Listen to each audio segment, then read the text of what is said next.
ঈশ্বরদী মহিলা কলেজকে সরকারিকরণের উদ্যোগ গ্রহণ করা, শিশু শিক্ষা ও মানব সম্পদ উন্নয়ন, ঈশ্বরদী রেলগেটে ফ্লাইওভার আন্ডারপাস নির্মাণের ব্যবস্থা করা, ঈশ্বরদী বিমানবন্দরটি পুনরায় চালু করার উদ্যোগ গ্রহণ করা, গ্রামীণ কাঁচা রাস্তা পাকাকরণের ব্যবস্থা করা, চাকুরির সুযোগ সৃষ্টি এবং কর্মরত নারী শ্রমিকদের পরিবহন সুবিধা প্রদানের ব্যবস্থা করা, সংসদ সদস্য প্রার্থী হিসাবে সকল ভোটার ভাই বোনদের জন্য আমার নির্বাচনী ইশতেহার পেশ করছি।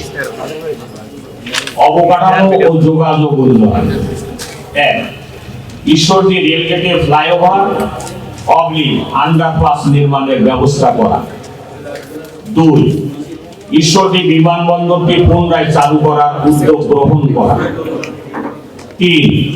ঈশ্বরদী রেলওয়ে স্টেশনকে আধুনিকায়ন, রিমডেলিং এবং রেলওয়ে স্টেশন ওভারব্রিজে বয়োজ্যেষ্ঠ রোগী পারাপারের জন্য লিফট বা চলন্ত সিঁড়ি এসকেলেটর নির্মাণ করা।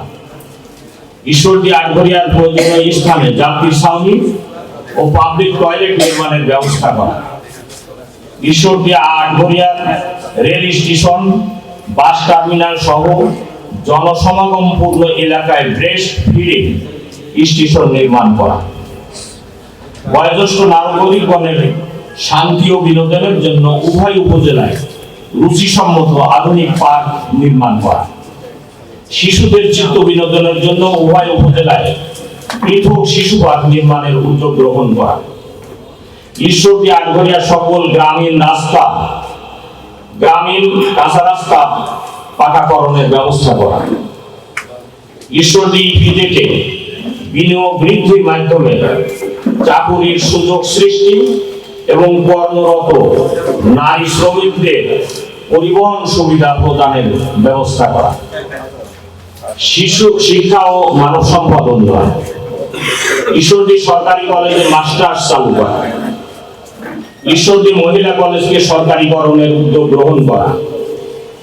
আটঘরিয়া উপজেলায় একটি আধুনিক মানের কৃষি কলেজ ও ট্রেনিং ইনস্টিটিউট স্থাপনের প্রয়োজনীয় উদ্যোগ গ্রহণ করা।